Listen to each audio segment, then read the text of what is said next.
Hello everyone, good afternoon. And basically, after such an interesting talk by Professor Mittal, I really hope that everybody is awake. And I will take that privilege to share some of my research works that is ongoing. And as I mentioned in the morning, that this session it will be 40 minute session. So I won't go into the deep of the physics of any particular area. And this talk will be connected with tomorrow's two sessions of some hands-on way of showing you how to model different types of fluid structure interaction phenomena. So I will keep it very basic, but in these 40 minutes, I will try to give you some sort of ideas on what type of problems I'm interested in and how I'm modeling them through computational fluid dynamics, and what are the underlying methodologies, and particularly how we can emulate them in open form kind of open source tools. And but I will also give you some sort of ideas of some results which we obtained through some in-house codes, and also I will share at the end, depending on the time, some interesting results that has been obtained through experiments, which is done by one of my co-advised PhD students who recently graduated. All right, so I have set the title as Computational Modeling of Bio-Inspired Fluid Structure Interaction, which is the central theme of my research group at present, and which was kind of very much correlated with my PhD and the subsequent postdoc positions.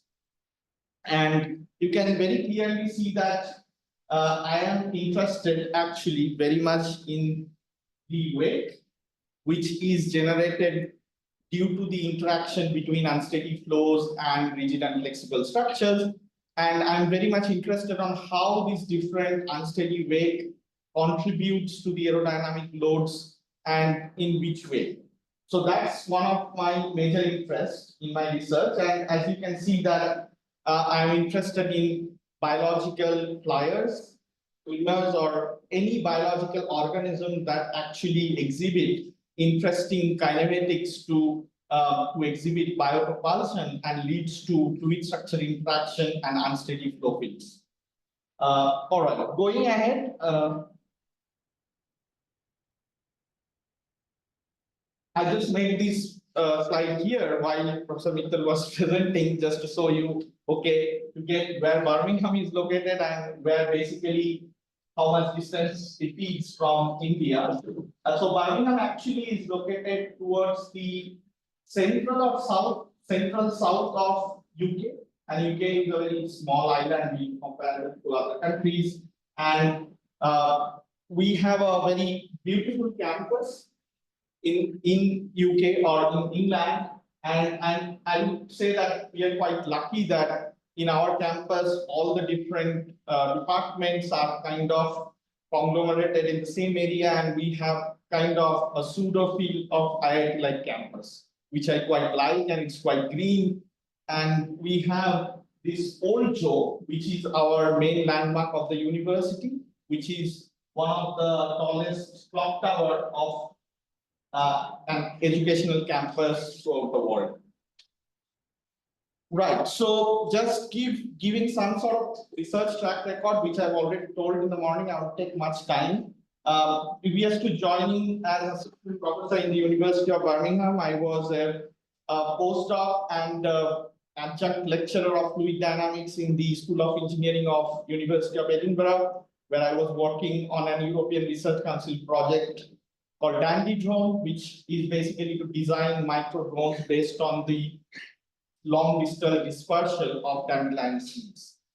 And my work was to understand again the unsteady flow features, like this kind of separated vortex rings which forms above porous structures, and when it is in motion, how the gust affects the 6 degrees of freedom motion of this kind of passive flyers.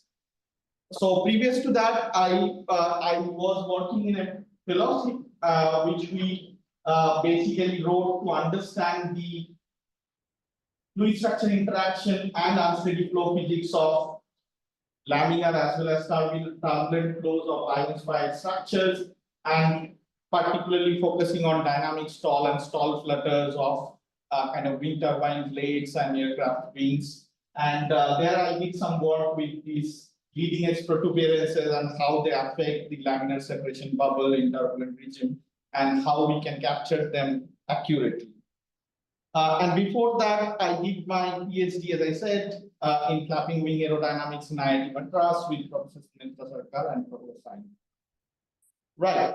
And currently, I have just recruited my first PhD student and started this group called Bio-Inspired Fluid Structure Interaction Laboratory in the Aerospace Engineering University of Birmingham. So what is my research focus? So basically, as I'm repeating myself, that I'm interested in applied fluid structure interaction. So particularly because I'm within the aerospace division, I'll focus on more futuristic, flexible aircrafts. However, I have interest, and from the previous work, I will keep working on drone systems, which is bio-inspired and futuristic. And I have a personal interest towards venturing into, as a side project, towards some biomedical applications, which involves fluid structure interactions such as vocal cord vibration and how the abnormality of this leads to dynamical chaos, which is a well-studied problem, but through a high fidelity CFD, it has not been done much. So I'm working towards that, but today I will just give you some glimpse of different topics that I've worked or working. So the first thing is my PhD work, where I have actually worked with active flapping flight. And these two pictures you are seeing, it was a toy model that I built during my PhD and just put into a low-speed wind tunnel and see. And we had a gas generator in the wind tunnel lab of Professor Sunetra Sarkar, where we played around with it and measured the forces with a 6 degree of freedom, load sensors to see how we can design these wings with different grip positions and how the bending of these wings can affect the aerodynamic loads, etc., etc. But that was not my PhD project. My PhD focused on computational fluid dynamics. So I'm a CFD engineer by training and have done very little low-speed experiments. So this was, I would say, I love this picture very much because this gives the crux of my PhD thesis. So the main contribution in my PhD I did with Professor Sunetra Sarkar and Professor Sanjay is that we understood that a symmetric foil in 2D and also in 3D, later we studied, with a symmetrical flapping motion, may be pitching or plunging, translational or rotation or a simultaneously pitching plunging foil, can give you dynamical chaos. And we basically did these simulations, which is kind of in the very laminar regime. So in terms of the Reynolds number based on free stream velocity, of course, we changed the main governing parameter, which is Strohal number, which is proportional to the dynamic plunge velocity, which is nothing but the product of the reduced frequency and the non-dimensional stroke amplitude. Now, whatever, I'm not going to tell you much details of it, but just to remember that the non-dimensional number, as Professor Mittal showed in the morning, that affects the physics is the Strohal number, or in our case, the dynamic plunge velocity, KH. All right. Now, when we all know that, I think if you have seen some literature on flapping foil, that for low Strohal number, we get a very nice transition of the weight from Karman to reverse Karman, which basically tells you the drag to thrust transition. And then as you keep increasing the Strohal number, there is a symmetry breaking bifurcation through which non-negative lift is generated. And our work started beyond that to understand if we keep increasing the Strohal number further, what type of dynamical bifurcations from the standpoint of nonlinear dynamics will occur. And we have established that we get a very interesting transitional bifurcation route from a periodicity to a chaos, and the manifolds, the unstable manifolds captured through the FTL finite time diagram of exponents looks like this, which I will not discuss further, but this is a completely chaotic structure, and we have proved the existence of a deterministic chaos through a set of different dynamical tools. And we had a tough time to convince people on that this is indeed a deterministic chaos and not something, numerical error or a stochastic turbulence. I mean, in that case, turbulence is also a higher order chaos, which is indeed deterministic. But in the laminar region, that was our contribution. And we basically established this dynamical route to chaos, which is quasi-periodic intermittency route to chaos. So we established the fact that beyond the wake deflection, which happened through this symmetry breaking bifurcation, we can actually get a spontaneous jet switching, which dynamically interprets towards intermittency.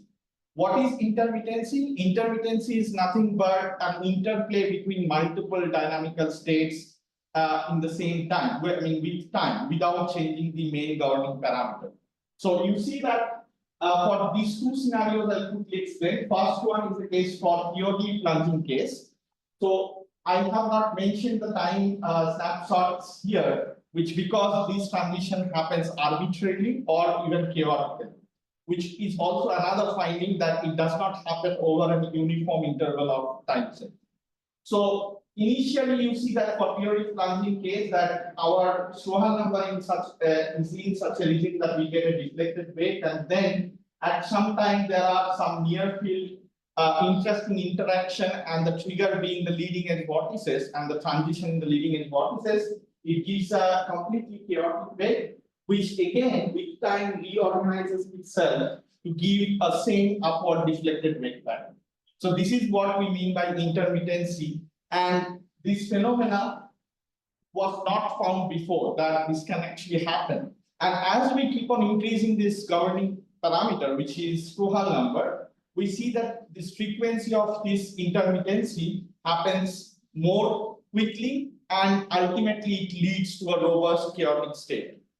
Whereas when we actually go to a simultaneously pitching plunging kinematics, you see that the direction of this upward deflected or downward deflected wave spontaneously switches from downward to upward and upward to downward through a chaotic, sparse chaotic window in between.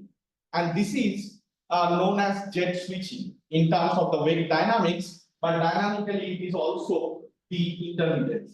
So we first showed that intermittency acts as a predecessor to the chaos through the jet switching of the wave.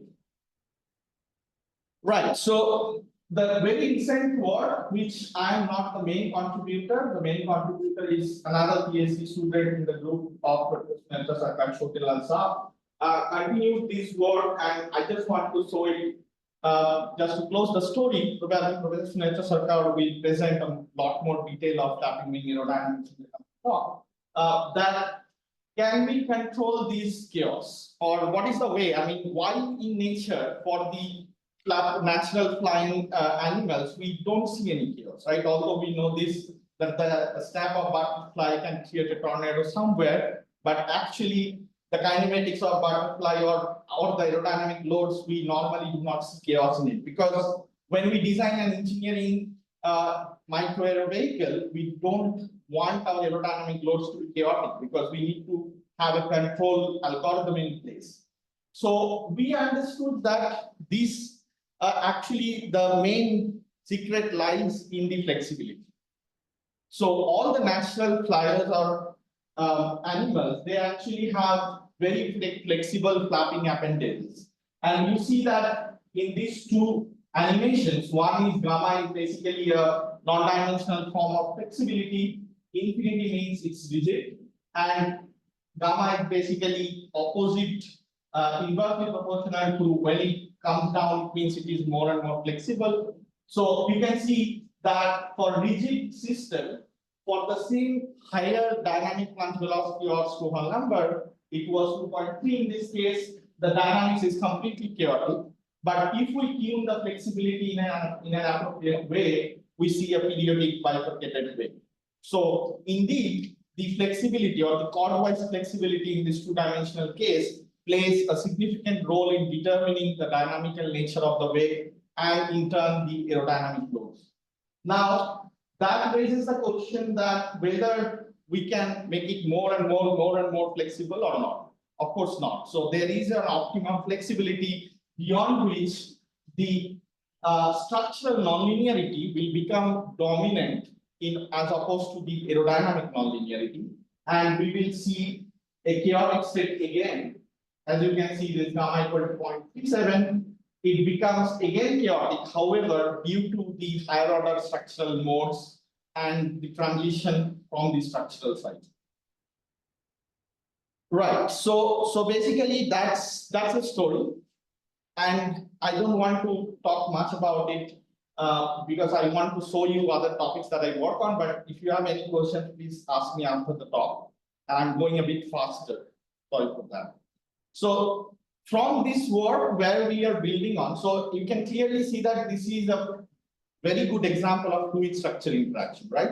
And in all the literature, we have seen that this kind of flexible systems, 2D, even 3D, has been done in case of particularly simulation, considering either a filament-like structure or a flat plate.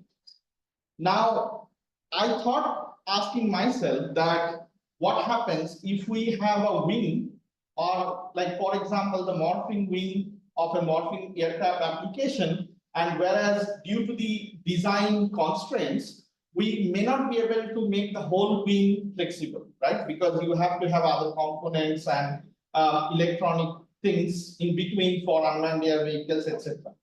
So my research question now, I started thinking that we need to understand separately what is the role of flexibility of the leading edge and trailing edge, or a combined portion of the trailing edge, and what is the optimal design. So to do that, the research question, other focus is that can these flexible wings mitigate the effect of gust or mitigate the effect of turbulence or not? Now to answer that, I will just share a video, motivate this. If you can see this video became viral in every social media, that this bird, you can see, is subjected to a huge turbulence and fluctuating flow field. However, it is actually hunting a prey. So that's why it has to make its head very stable, right? And to do that, it is actually undergoing all sorts of flexibility or all sorts of deformation possible in its body, particularly in its wings and the tails. You can see all this, right? So what kind of deformation is it? It is actually passive deformation, because the bird is using its control system from the brain signals to fix its head at the same point, because it wants to focus on the prey. All right, but it is unfortunately subjected to a huge turbulence. So it is maintaining that same level of aerodynamic lift to overcome the body weight by passively deploying all its appendages like wings and tails and etc. And it is mitigating the effect of the gust in that way. Okay, and that's where the answer lies. Like somehow these natural flyers know how to deploy their flexibility or morphing, in other words, to mitigate the effect of the gust. So the second class of problem is that we can morph our engineering systems, for example, a wing of an unmanned air vehicle, actively. Okay, and this video is not mine. This video is taken from a source which is very famous. It came in social media. I don't know the actual source of it. Sorry that I don't have a reference. So here you can see that this is a piecewise kind of structure which is deployed in a way through a mechanism that we can morph the wing as and when we need. Okay, so this can be an easier alternative, to increase the lift and things like that, and make redundant the other kind of hinge systems that we currently use. Okay, flaps and ailerons, etc. So this gives you an idea that we have two types of approach when dealing with this kind of morphing wings kind of structure. One can be active morphing, which will be prescribed, and we have to design a control system where we send signals to tell that which part of the wing should be morphed in which condition and to give us a better aerodynamic loads. The other way is to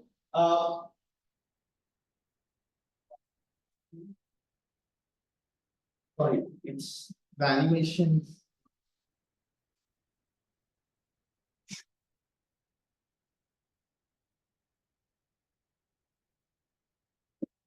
I can see the animation in my screen. It is stopped here.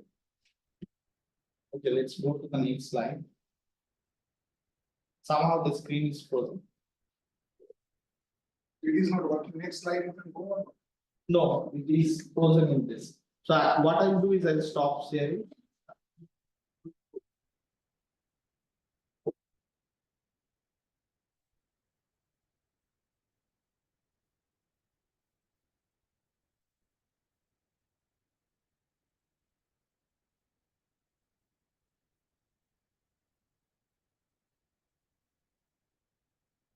I think it's a network issue, so it's fine.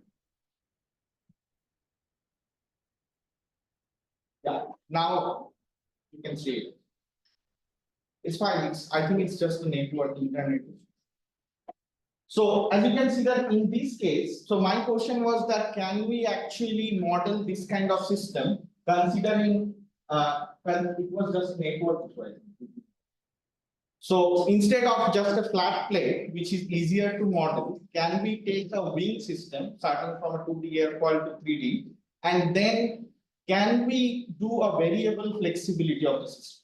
Can we put a gradient of flexibility, or can we isolatedly examine the flexibility of the leading edge, the effect of flexible trailing edge, and things like that? And the other concept is there is something called phonemic material, where we can design materials where it has segment-wise alternative flexibility.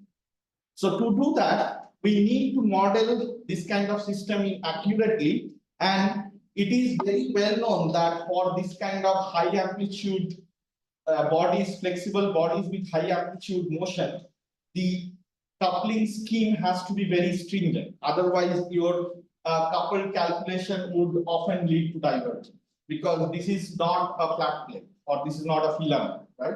So that's where this work actually contributes to, and I'm actually using, first I started with linear elastic materials, and then I've gone to neo-Hookean material, hyperelastic material, which equations are not given, but I'm using open foam for the incompressible fluid flow calculations through an incompressible Navier-Stokes equation, and I'm using a finite element approach based open source structural solver called Calculates to couple it.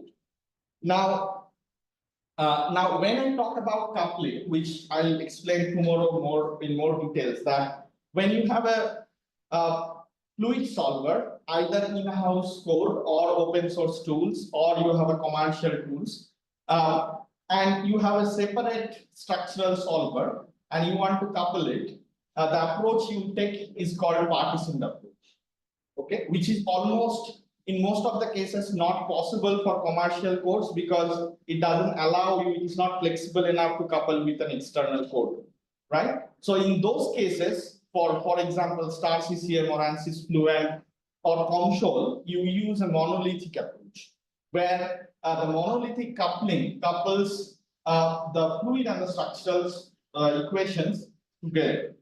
However, when you actually have two different segregated solver for fluid and structure, you use partitioned approach, and the partitioned approach has two classes. One is weak or loose coupling approach, another is strong or tight coupling approach.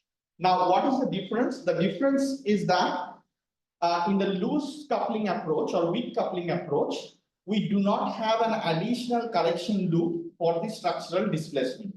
So both the governing equation of the fluid and the structure, they are solved in a staggered manner, and we only check the whatever tolerances or the stability criterion. We run the loop, which is basically solved by piezo or simple loops. If you know the CFD counterparts of it, we set correction loops in, for example, piezo algorithm to check the tolerances or residuals for the fluid solver. And we then calculate the structural solver, and whatever displacement value we get within the tolerance limit, we transfer it to the Navier-Stokes equation again and solve the flow equation. However, in the case of strong coupling approach, strong coupling partitioned approach, we have an additional correction loop through different quasi-Newton methods for taking into account of the stability or correctness of the structural displacement solution.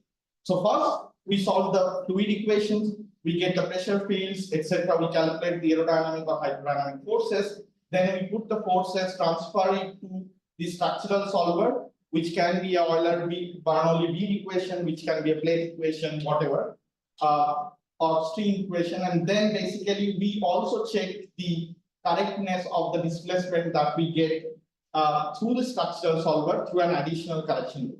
So that's the major difference. Now, when should we use both of these? Of course, if we have the resources and if we have the correct framework, we prefer to use the tight coupling or the strong coupling approach. However, it may take multi-folds more computational times compared to a weak coupling approach, right?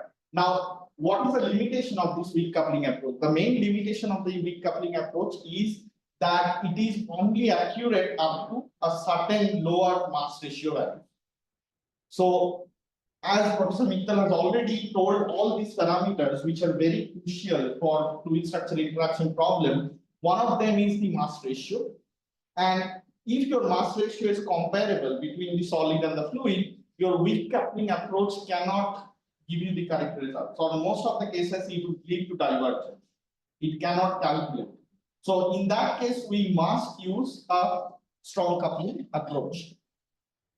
Right. So for example, the representative results I will show you are for Reynolds number of 1000. And here, these two parameters are non-dimensional stiffness and or non-dimensional flexibility and the mass ratio. Right. So now these things I can discuss tomorrow in a more expanded way when I tell you, but in this case particularly I use these are the schemes that I set up the solver. I'm not going to repeat it, but these are very important depending on the way you set up the problem, what type of methodology you take to set up the problem. So tomorrow I will be discussing two different methods. One is ALE or arbitrary Lagrangian Eulerian framework, where you actually deform the mesh or you incorporate the mesh deformation through a diffusion equation such as Laplacian diffusion, etc. And the other approach could be inverse boundary, which I'm not going to discuss, we won't have time. The other approach that I will discuss is the overset meshing strategy, where you will have multiple disconnected meshes, which is very useful to do this coupled calculation for multiple bodies with very high amplitude. All right. So based on those different methodology, you have to set up your solver accordingly, which works, and that may and the solver setting may have to be tuned for your particular problem, the problem that you are dealing with.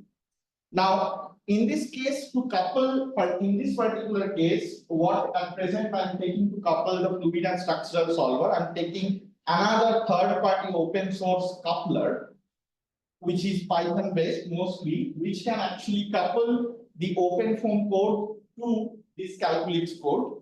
And this has multiple capabilities. You can take, instead of OpenFOAM, you can take SU2, for example, another very popular compressible fluid code. And you can take, instead of calculates, you might take DIL2 or MBDyne. There are different other versions. So my ambition is to keep using this kind of open source tools and then develop where we need. For example, this resize, which is available by default, developed by some community, may not be sufficient for your particular complex problem where you want to add another complexity which has not been studied in the literature. So for that, you have to tweak it, you have to develop your own module. But since these are all open source, you have the codes. And if you can understand the code, you can do that development instead of developing Navier-Stokes solver for another few years and then developing another structural solver. That's the main motive.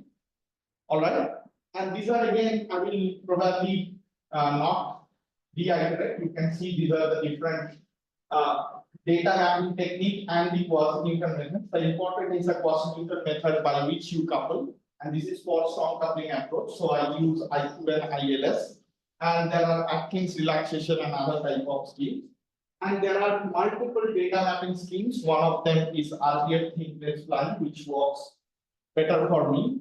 And for the structural part, I use a modified Newmark method. All right. And so this is the code. This is taken from the, it is not drawn by me. This is taken from the precise website on what is the architecture, how they basically transfer the data from the solid to fluid, and what is the basic role of this third-party coupler. So you can very easily see here that we have a block, or we have a separate code for the flow solver, and we have a separate block for the solid solvers. And what we do is we take the displacement from the previous time step from the solid, and then do the calculations of the fluid, and then deform the mesh. Right, so we calculate the pressure and velocity and in turn the forces. Then we deform the fluid mesh and get the mesh ready for the next time step. And then we actually use these data mapping schemes, which is RBF, think-based plan, etc., to transfer that to the solid mesh. And from this coupling state, the force comes to the solid mesh, and it basically in turn does the solid calculation and gives back the displacement. So that's kind of the way the staggered schemes work.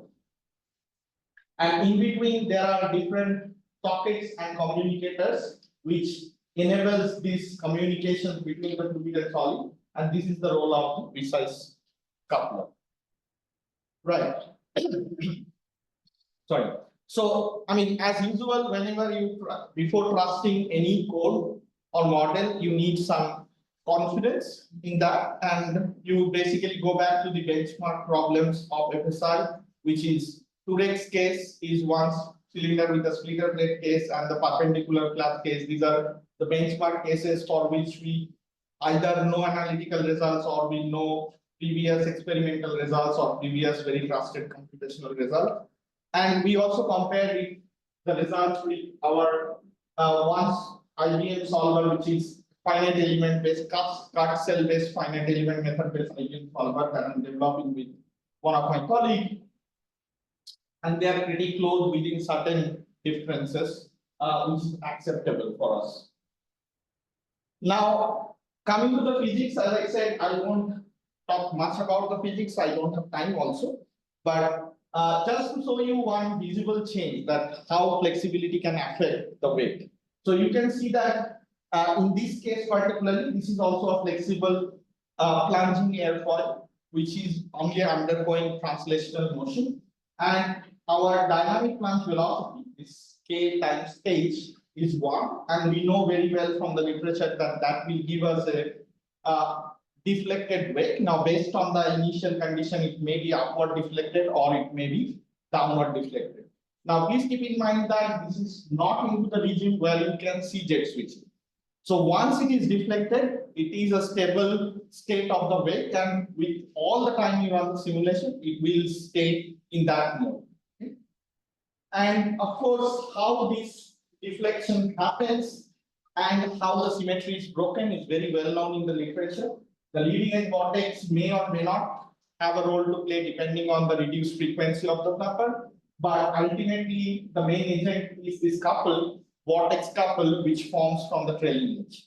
And depending on the strength, difference in strength of those two counter positive and negative counterparts, it goes, instead of going neutrally in the straight line, it gets deflected. All right. Now, if we actually use the same gauge and we reduce this flexibility of the system from 50 to 10, we see that the flexibility is significant. Particularly, I have understood that the leading edge flexibility plays more role in this case. However, the scale is same, that's why you are not understanding, but the trailing edge also deforms quite significantly compared to the previous case. And my wake deflection gives me a reverse Karman symmetric wake. All right, that means, which means is that it's still fast producing wake. However, I get zero lift from non-zero lift. All right. So this is a visible example of how flexibility can actually affect the weight dynamics and in turn the aerodynamic loads. Now, more interesting case is if we keep that particular non-dimensional flexibility but reduce the cage. We keep the cage same dynamic and velocity, but reduce the reduced frequency and increase the amplitude. All right. And it is also very well known in the literature that by changing the reduced frequency, you can get a whole lot regime of different wake patterns. And we see that we get 2p plus s kind of structure where two pairs are generated in every flapping cycle and one isolated vortex. However, for the rigid, it is still a deflected wave because the kh or dynamic plunge velocity is 1. So the physics is that you anywhere for rigid foils, almost rigid foils, you get a upward deflected wave. Now the next thing that we are studying currently is that the effect of vortical gusts. That means what will happen to those wave patterns and the aerodynamic loads with a very flexible foil of leading and trailing edge flexibility when it is subjected to vortical disturbance. So this blunt body, which can be anything and it can be placed at any distances, can affect the aerodynamic performance of this plunging airfoil because if the airfoil is placed within the formation length of the vortex of the circular cylinder, which is a function of the diameter of the cylinder, which is basically less than 2.5 diameter of the cylinder, the shear layers directly interact with the foil, and in this case you can see that the shear layer roll up directly apply the forces on the deformable leading edge, which leads to very high deformations in the leading edge. And it can give you interesting physics actually, which we are currently looking at. And of course, if you make the intermediate distance between the cylinder and the foil, you will get a properly formed reverse Raman wave, which will lead to a periodic forcing on this deformable foil. Now, depending on the stretch of the leading edge flexibility, we can play with it and design the system accordingly to reach to a optimal design of the wing. Right. And which we currently an interesting problem I'm looking at, but I'm still not very confident on the results, which is basically the temporal gust or the instantaneous acceleration of the body. So what will happen if you take a flexible wing or a flexible foil and then accelerate it from a 0 with, so you can see here the blue curve actually gives you the y by c. So you can just accelerate it, then make the acceleration constant, which means the velocity increases. Yeah, so basically, this is a representative example. So I'm now playing with different profile of temporal gusts, and you can see a very interesting pattern. Initially, it was at this, and then it undergoes different mode shapes, which is interesting, but I don't know why that particular shape is formed.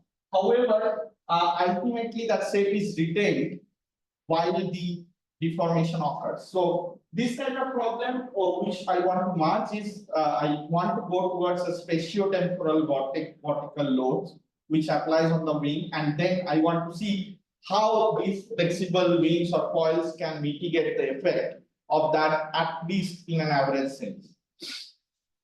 Right. So a very related problem which some of my interns are working on is the covert inspired flexible flaps. How much time do I have? 10 minutes. So this is also another interesting thing that attracted my attention is that when you talk about flexible wings of natural flyers, right? Birds, particularly birds, insects doesn't mostly have it.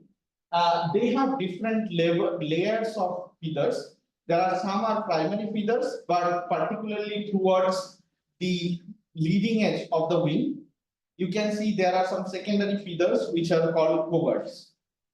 And this is not only particular for a particular kind of birds. You can see it in owl, you can see it in eagle and other different birds. And of course, there are some aerodynamic benefits of it. And to understand that, we idealized the situation, of course, to remain within the computational resources to start with.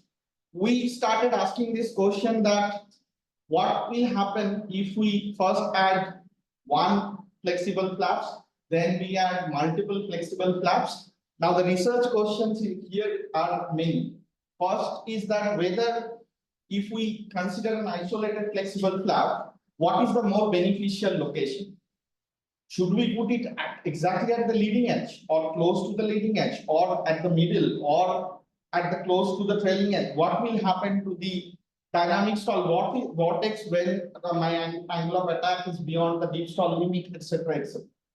Now, if we put multiple like birds or clustered multiple filaments within a certain region, how will they behave? And how will the deformation lead or contribute to the aerodynamic loads? And can we map it to the previous question, to the mitigation of the cast, right? When we have vertical loads or temporal loads, how would these things behave? So these are a group of questions, which is we are targeting systematically one by one. So we did different position of an isolated flaps, and we actually tried to investigate the flow field, measured the circulation and their components on different component of the fluid forces through force and moment partitioning method, etc., etc. And we also studied the periodicity or the dynamical states of these flexible flaps. I'm not going through all those details, but what we see that one interesting thing here, as you see, the 0.5C position actually gives you a very strong or the modal participation factor of that frequency is very high compared to the others, right?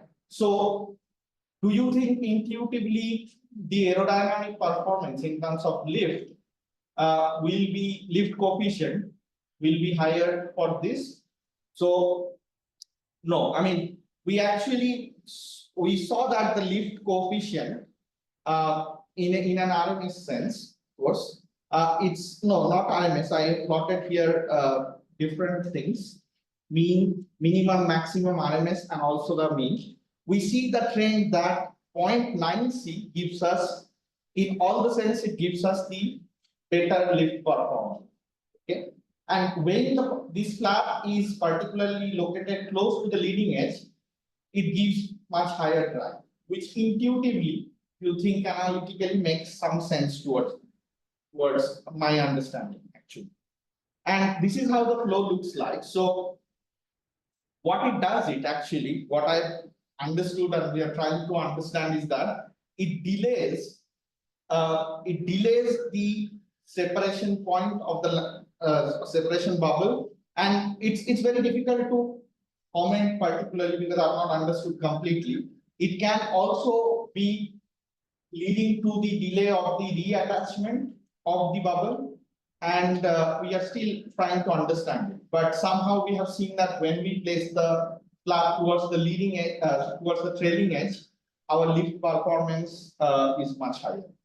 And this is how the vortex plot sees. You can see that a secondary vortex is generated from the vibration of this flapper, which actually doesn't allow the shear layer after separation to reattach. And there can be many more other things which I don't understand at this point. But this is what is very interesting to look into. Now we have actually started with different configuration of two flaps and two flaps close to leading edge and trailing edge, leading edge and leading and all the transmission combinations. And we see that one thing we notice that in most of the cases, both the flaps remain synchronized. Okay, that may not be the case for all the time, for all the flow situations, but for our cases, we saw that. And we saw that this configuration where actually the 0.1 and 0.9 gives us low lift performance, and 0.5 and 0.9 case gives us high. However, that is still lower than the isolated flap case at the trailing. So there are more physics there to understand.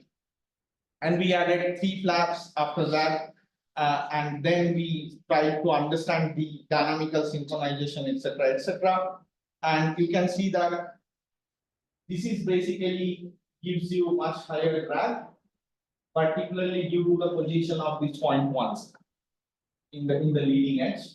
And 0.9C still remains optimal for the lift value. And this is where we are still looking into what happens actually with vortex interactions and in quantitative sense when we measure the circulation, etc. The remaining research question here lies on what will happen if we place these flaps in the pressure and suction side both. All right, and how it can create the pressure differences between both the surfaces and how it can lead to better aerodynamic performance or not. So this is the vortices, etc.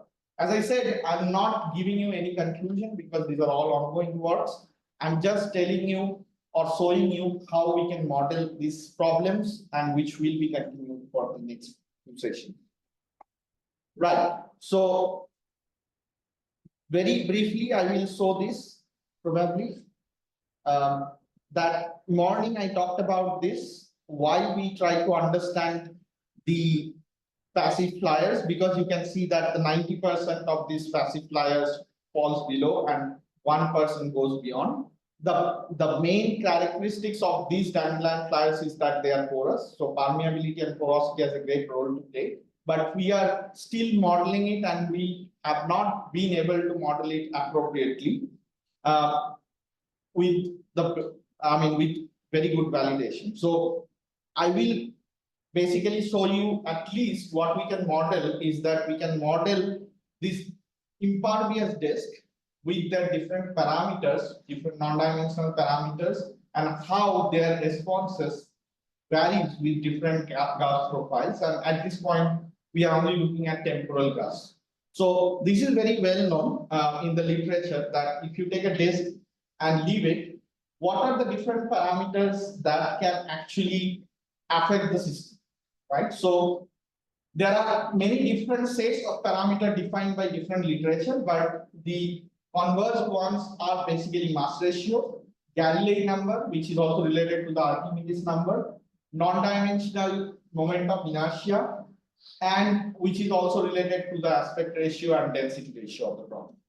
Now, as you can see that when we actually increase the Galilei number, which basically means that we are reducing the viscosity of the flow and increasing the mass ratio, we see that the stable state of the system transitions to first periodic flutter, then tumbling, and then aperiodic combination of zigzag flutter and tumbling, which is very well known. Now, for example, if you leave this body, you can see how it can, for Galilei number 50, you can see this motion, and when we put a gust on it, sorry, here there is a gust, so this body falls. When we put a gust, it falls. As the gust hits it, the body actually goes slowly fluttering, but it follows a trajectory towards the gust. Now, what is our main research question here is that how do we design this system so that it falls slowly? Which means that when we subject it to a gust, can we design it so that it can actually, its terminal velocity is lost, and there we actually can incorporate the effect of permeability, as we know from the natural flyers that the permeability can reduce the terminal velocity. That's our hypothesis. Now, in the modeling stage, we are yet to go there. We are yet to design this free-flying object anywhere with a porous or permeable structures, because we cannot really go towards microstructure where we resolve the filaments like this subtle core. Because when it can move anywhere subjected to a horizontal gust, we cannot go for such resolution. Probably that is not an optimal approach, we think. So we go for a macro scale approach by modeling this body as a porous medium. Like by changing additional resistances through Darcy, Brinkman, and Foxman equation, and then we model it as a free flying body. Right. So And another challenge here in the modeling approach is that when you have a horizontal gust, your body actually keeps flat, right, in the horizontal. So when do you stop? If you do an inertial frame of reference, the simulation in inertial frame of reference, like this one. So we have this is the vertical velocity, and this is the u is the horizontal velocity which undergoes a gust, right, ramp gust, and there is an acceleration. So this is, you think that your wind tunnel, a small wind tunnel which is falling with respect to the earth, and when you see that the gust subjects it, it actually goes towards the level that I showed in the previous test. Now, if we want to model it, if we increase the gust ratio, the strength of the gust, this body goes just out of your domain, right, quickly. And simulation wise, that becomes very much unfeasible. So we thought of modeling it in a non-inertial approach, where we try to model the inside box of that inertial framework, where we model that if the wind tunnel falls, what will happen to the disk which is inside that, and then we can map it back by a very easy transformation to the solution in the inertial frame of reference. Is that clear? So that is the approach, another modeling approach that we took, and this is how our, so this is basically you are seeing within that box what will happen. So initially the box falls slower than its terminal velocity. That's why this disk goes up. And when it will start falling, so there is no gust here, it's just falling. When it starts falling with the terminal velocity and the velocity becomes constant, this disk within the box gets stationary.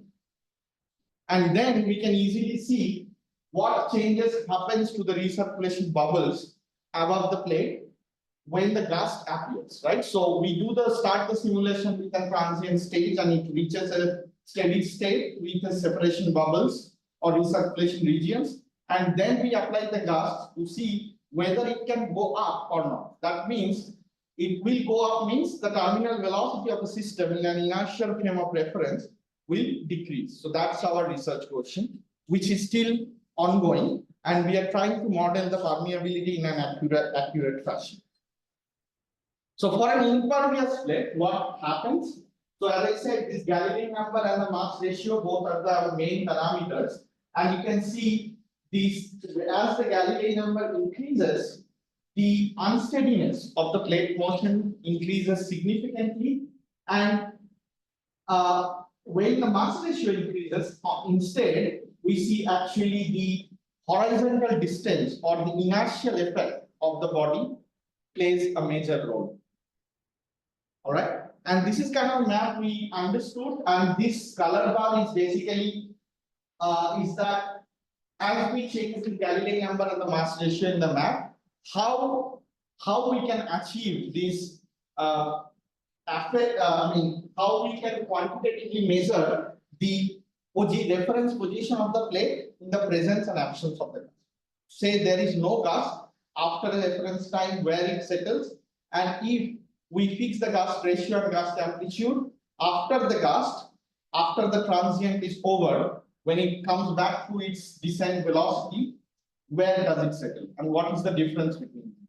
So we see that as we keep increasing the Galilei number and the mass ratio, we actually get more and more benefit.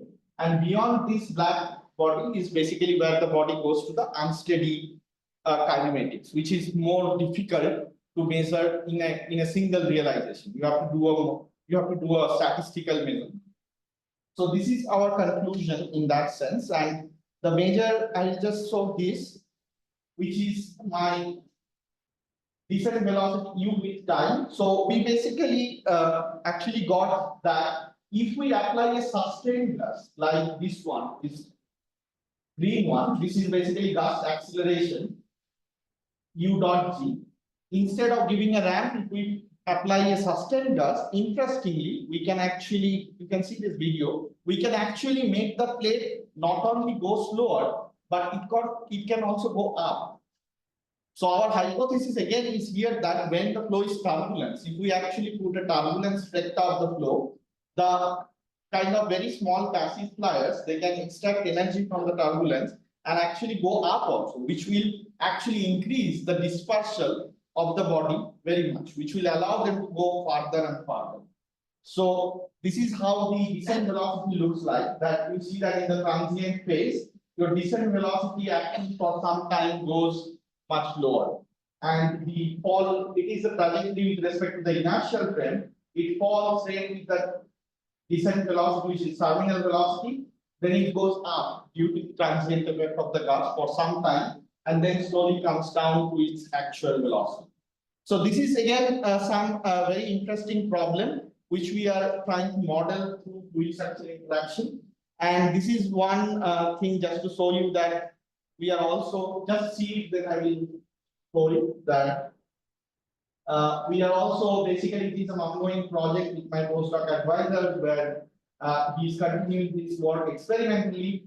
He is basically has designed a wind tunnel which can move and can actually incorporate the effect of the gas.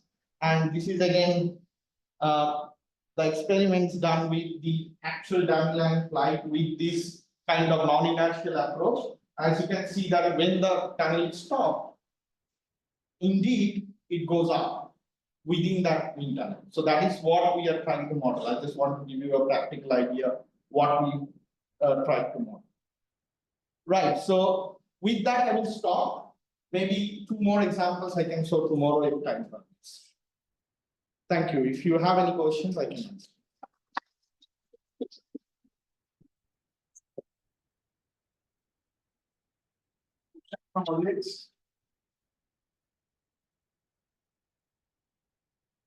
Yeah. Sure. But flapping airfoil configuration, what is the frequency we are giving for planning? So that's a input parameter. Input So basically, as I mentioned, the reduced frequency there. So I've tried with different reduced frequency. So I have used one case is k equal to 8 and k equal to 4, where reduced frequency is nothing but omega c by u. So in planning mode.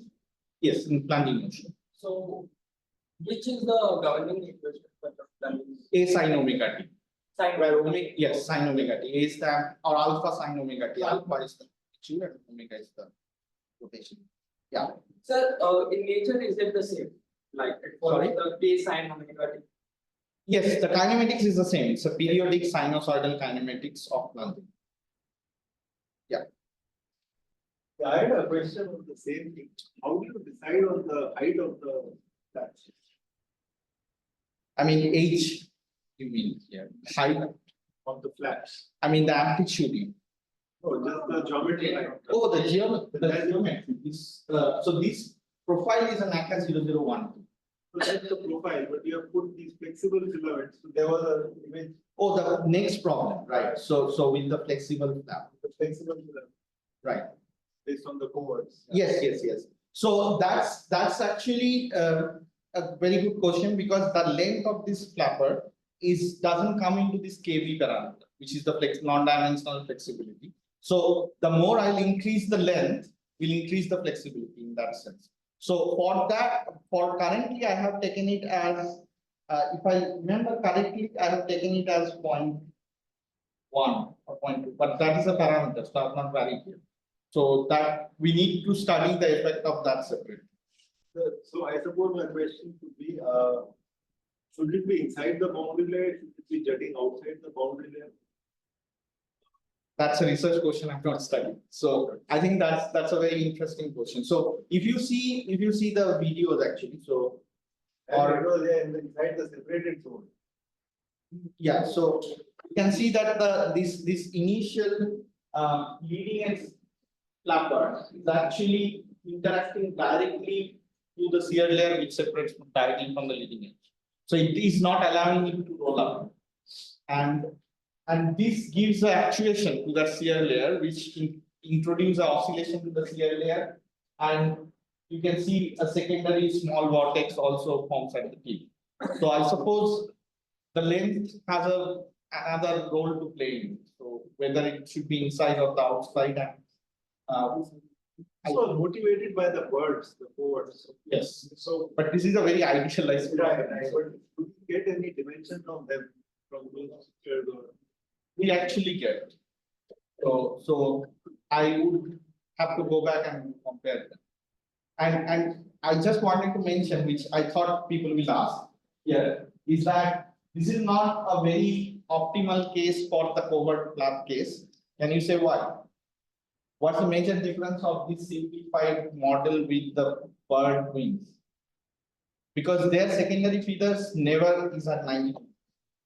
So another important parameter is the angle of attack. So whether these secondary flaps are at which angle of attack region and how that actually change the interactions. And this is one reason why we have got most of the tracks in this case, because it is at 90. So we have done some study that for the single isolated case, if we keep changing the angle of attack, the drag gets lower when the angle of attack reduces. So there are some experimental studies done by one of my colleagues in Princeton, but they are doing these studies experimentally at a very high Reynolds number. And they have studied with cardboard flaps at different angle of attacks. And somehow we qualitatively match to their results, but our simulations are low Reynolds number. So we are yet to see when the boundary layer transition will happen from laminar to turbulence, what kind of behavior will we get. So it is Lex Smith's loop. Right? In Princeton, it is Lex Smith's loop. No, Lex Smith has retired. It is a different Amy Visa. Sir, one of the slides, you have shown that during the high wind situation of industry, For which problem? while giving the motivation part that birds rearrange their orientation of their wings. Right. Thus, this second set of feathers has a role in that is. Of course it has, because there even the body of the birds you can see is deformed. So it's a very, very complex problem. So everything is deformed. Mostly the tails and the wings, and of course all the feathers are getting deformed. But here I'm just trying to show you that we are modeling it in 2D. That's the first limitation. And but this is a start. So we can use the same numerical approach or computational modeling approach to go towards 3D. But there will be other parameters which we need to consider while deciding our non-dimensional parameters. So, if we change the shape of the filaments, how will it affect? Have you studied What do you mean by this? the filaments? Yeah, so instead of rectangular, if I make it elliptic, or Narrow in like a cone shape or something. Like no, I haven't tried all this because I think what will change the physics again in non-dimensional sense is the aspect ratio. So if I change the aspect ratio of the filament, of course, it will affect the physics. But it's a research question, but I've not studied making different shapes. So, in this case, is there any particular angle of attack that the limb is more? Or Angle of attack, there are two different angles of attack. One is of the wing. So I have kept it fixed at, in this case, I think 30 degrees, so that I have a fully developed dynamic stall vortex. And there is an angle of attack of the flaps, flexible flaps, that I am varying as an input parameter, that from very low to 90 degree, how does it affect the aerodynamic characteristics? so it's currently in stall, right? Yes, of course. It is in deep stall, but it's not. I mean, the next challenge of doing this simulation, if your foil is also pitches with these filaments, but that's another level of complexity that we need to the model. If that mu is mass ratio, Yes, mu is mass. so is 50 is high enough Is to it high? have their non-linear coupling between the structure and the fluid. But you told that you are using linear approach. No. In this case, I have approached use the Newtonian model. Yeah, but mu 50 is higher. I mean, if you go towards mu equal to 1, that time probably the deformation will increase and your solution will diverge most likely in this particular case. Right. Anything else? Sir, this problem has shown some locking mechanism? We are still studying. It is very similar to what Professor Mittal showed with multiple cylinder with splitter plates, but the motive is just different. So, however, they will all go through the same kind of phenomenological changes, right? So, those are good things for me to go ahead and study and understand.